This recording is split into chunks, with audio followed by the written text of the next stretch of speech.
Kejagung menetapkan Dadan dan dua mantan wakil BGN sebagai tersangka dalam kasus dugaan korupsi tata kelola pelaksanaan program MBG.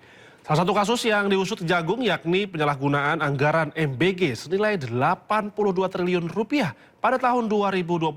Seharusnya dikelola sekolah namun dikelola yayasan terafiliasi pejabat atau pegawai BGN. Dari 2025, pemerintah telah melaksanakan program MBG Makan Bergizi Gratis atau disingkat MBG yang merupakan program prioritas nasional yang diselenggarakan melalui Badan Gizi Nasional dalam bentuk pemberian makan bergizi secara gratis dengan tujuan pemenuhan angka kecukupan gizi atau AGG anak sekolah dengan total anggaran tahun 2025 sebesar 85,27 triliun dan tahun 2026 sebesar 268 triliun yang bersumber dari APBN. Bahwa program MBG tersebut seharusnya dikelola oleh yayasan-yayasan pada setiap sekolah. Namun pada faktanya, yayasan-yayasan yang ditunjuk sebagai mitra SPPG merupakan yayasan yang dijadikan sarana untuk kejahatan dan terafiliasi dengan pejabat atau pegawai BGN yang tidak memenuhi syarat untuk menjadi mitra SPPG. Namun tetap ditunjuk dengan cara dilakukan pengaturan verifikasi pada portal mitra BGN dengan adanya atensi dari tersangka. Dan yayasan-yayasan tersebut mendapatkan insentif miliaran rupiah ya, setiap hari dan yayasan-yayasan tersebut terafiliasi diantara yang dimiliki oleh saudara DH, saudara SS dan saudara LP.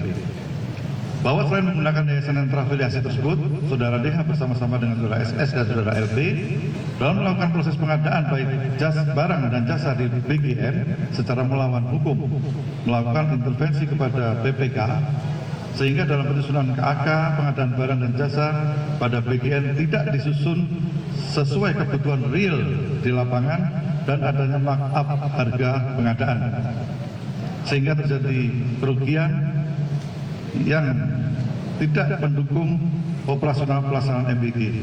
Di antaranya, 1. Pengadaan motor listrik sebanyak 21.801 unit dengan total pengadaan sebesar sekitar 1 triliun rupiah. Pengadaan 32.000 pasang sepatu yang tidak sesuai ketentuan dan adanya markup. Pengadaan tablet sebanyak 31.000 sekian yang tidak sesuai ketentuan dan adanya markup. Dan pengadaan televisi 75 inch sebanyak 5.400 unit yang tidak sesuai ketentuan dengan adanya markup harga. Bahwa terhadap perkara tersebut telah mengakibatkan kerugian keuangan. Sebelumnya, mantan Wakil Kepala BGN, Sony Sonjaya juga sempat membahas terkait dugaan jual beli titik dapur MBG. Sony yakin BGN tidak terlibat dengan dugaan kasus ini, di mana penting untuk melihat kejadian dan modusnya seperti apa. Apa kejadiannya, di mana, siapa saja korban-korbannya, modusnya seperti apa. Kalau memang ada ranah pidananya betul, saya lihat, maka ya sudah, ini kan berarti korban tindak pidana, ya dilaporkan. Yang jelas, saya yakin BGN tidak terlibat. Ya, saya yakin BGN tidak terlibat. Nah, oleh karena itu, ini yang katanya ngaku-ngaku ada, ngaku-ngaku pejabat BGN. Iya, ngaku-ngaku kenal. Ya. Nah, yang seperti ini yang harus diungkap. Namanya udah ada di sini. Bener atau kenal atau enggak? Ya kalau kenal aja kan nggak apa-apa. Makanya saya akan tapi terlibat atau tidaknya ingin kita buktikan ya. Jadi Bapak akan menyusuri ya? Bukan saya, penyidik dong. Saya hanya menganjurkan mereka laporan aja. Siap. Ya. Ya, Mas. Dadan Hindayana resmi ditahan oleh Kejaksaan Agung. Dadan dijemput penyidik Kejagung tak lama setelah pengumuman pencopotan jabatannya sebagai Kepala Badan Gizi Nasional. Beginilah saat mantan Kepala BGN, Dadan Hindayana, saat keluar dari gedung Bundar Kejaksaan Agung dengan mengenakan rompi merah muda sore tadi. Sambil tertunduk lesu, Dadan digiring ke mobil tahanan. Dadan sebelumnya dijemput oleh penyidik Kejagung di sebuah hotel pada Rabu dini hari. Penjemputan Dadan dilakukan hanya beberapa jam setelah Mensesnek Prasetyo Hadi mengumumkan pencopotan Dadan dari jabatan sebagai Kepala BGN. Selain Dadan, dua wakil BGN yakni Lodowik Pusung, dan Sony Sanjaya, serta satu pihak swasta juga ditahan oleh Kejagung. Udah gua rekod aman. Sementara itu KPK menyebut tata kelola anggaran program MBG belum maksimal setelah menemukan dana belasan triliun rupiah mengendap di rekening Yayasan SPPG di sepanjang 2025. Tak hanya itu, KPK juga menemukan dampak perputaran ekonomi dari program MBG di daerah masih sangat minim.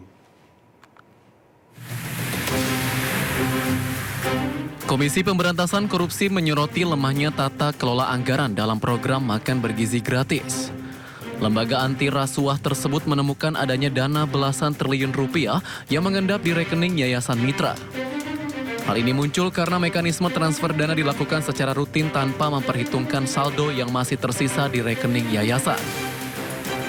Deputi Pencegahan dan Monitoring KPK Aminuddin mengungkapkan, dari total anggaran MBG tahun 2025 sebesar 85 triliun rupiah, tingkat penyerapannya baru mencapai 60%.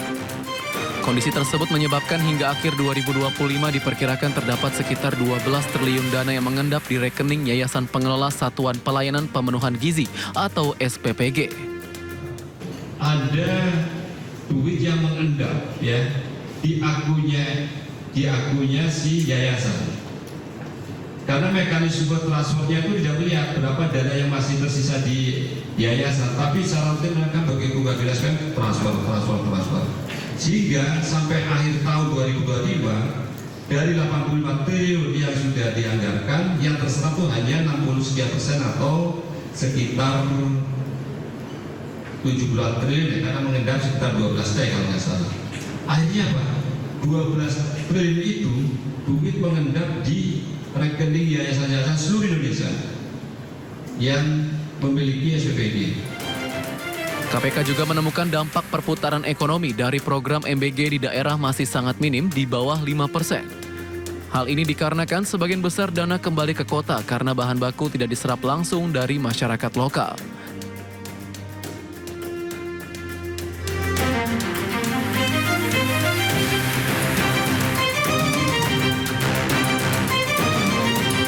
Kita ke informasi lainnya pemirsa, KPK menggelar operasi tangkap tangan atau OTT terkait dengan pengurusan izin tinggal warga negara asing. Salah satu pihak yang terjaring adalah Kepala Imigrasi Jakarta Barat.